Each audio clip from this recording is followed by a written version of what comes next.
자, 이제 우리 세 번째입니다. 우리가 이제 본격적으로 생명보험이 무엇인가 이런 거에 대해서 나오는 그런 내용이 되겠습니다. 그래서 기본적으로 생명보험이라고 하는 것은 어떤 구조를 가지고 있고 어떤 요소들로 구성이 되어 있는가 이런 거에 대한 내용이 되겠습니다.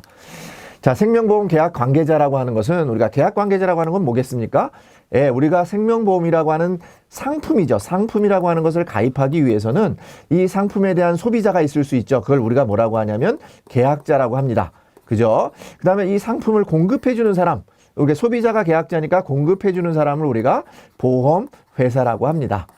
보험회사라고 하는데 우리가 줄여서 보험자라고도 합니다.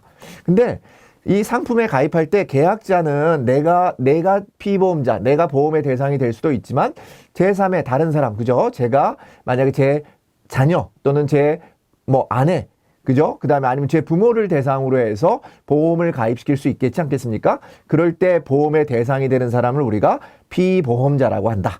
그죠? 그 다음에 피보험자지만 결국은 내가 돈을 냈기 때문에 내가 돈을 받을 수도 있겠죠. 보험금을 받을 수 있습니다. 그죠? 근데 그 보험금을 받을 수 있는 사람을 우리가 뭐라고 하냐면 보험 수익자 또는 수익자라고 한다. 그래서 보험 계약자라고 하는 것은 돈을 내는 사람은 한 사람이어도 되고 두 사람 이상이어도 된다. 그러니까 상관이 없다. 그거 기억하시면 됩니다. 그 다음에 만 19세 미만자, 우리가 이제 통상적으로 말하는 그 어떤 법률적으로 책임이 모자란 사람들, 그죠? 우리가 이제 선거라든지 이런 것들을 할 수 없는 사람들에 대해서는 친권자나 후견인의 동의가 필요하다. 자, 이런 부분들은 자주 나오는 부분은 아니고요. 일단 보험료 의무, 납입의 의무를 가지고 있는, 우리가 내는 것을 보험료라고 하고 회사에서 우리한테 주는 것을 우리가 통상적으로 보험금이라고 합니다. 근데 이런 보험료를 납입할 의무가 있는 사람을 우리가 계약자, 그 다음에 보험금을 지급해야 되는 의무가 있는 사람을 우리가 보험회사 또는 보험자라고 한다. 이 정도만 기억하시면 되겠습니다.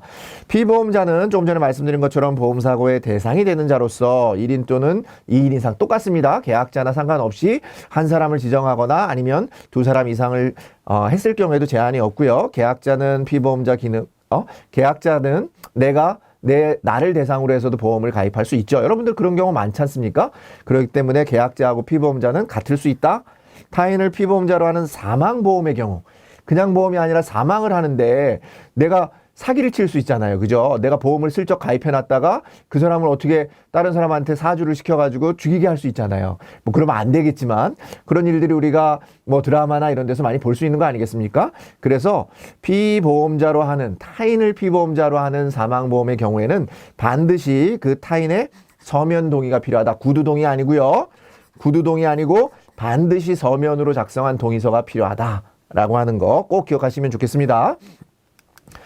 자, 조금 전에 이제 말씀드린 것처럼 우리가 이제 계약 내용 같은 경우에는 우리가 기본적으로는 보험을 가입하는 이유는 뭡니까? 우리가 보험사고. 그러니까 우리가 보험금 지급을 약속한 사유가 되겠죠. 그죠? 내가 생명보험을 담보로 할 수도 있고 건강보험을 담보로 할 수도 있습니다. 그래서 그런 보험사고에 대해서 우리가 얼마 동안에 내가 예를 들어서 종신보험 같은 경우에 평생 받는 거 또는 내가 보험을 가입하면서 죽을 때까지 내가 건강보험의 책임을 보장받겠다 하는 부분은 뭐겠습니까? 그걸 우리가 보장기간 내지는 보험기간이라고 합니다. 그래서 위험기간이나 책임기간이라고 하는 말로 달리 표현하고 있습니다.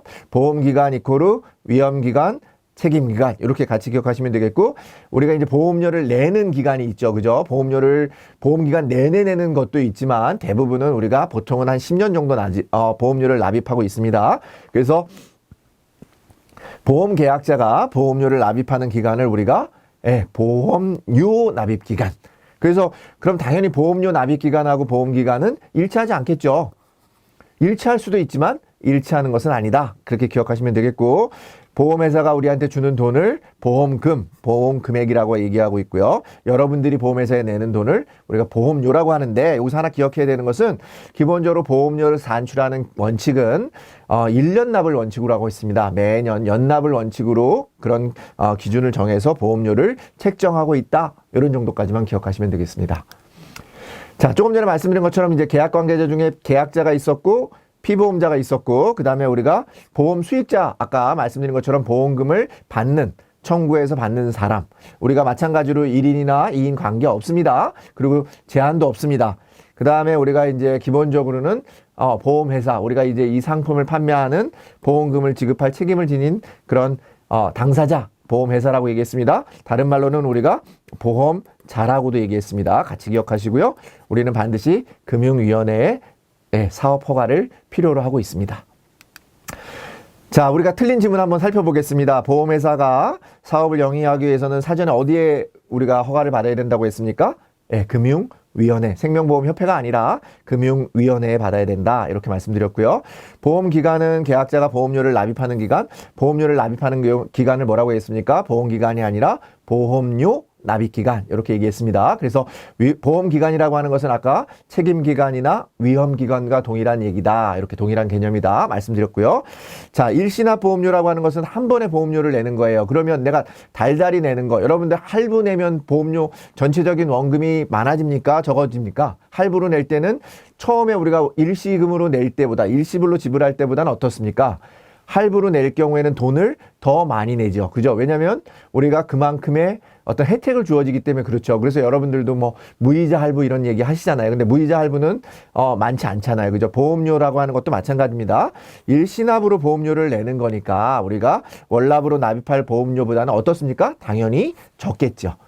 왜냐면 우리가 일시납으로 낸 다음에 이 부분이 보험회사에서는 그걸 가지고 운용을 해서 그 자금을 운용해서 이자가 발생하기 때문에 실은 그 다음에 일시납으로 보험료를 내는 경우는 할인을 해주는 효과가 있습니다.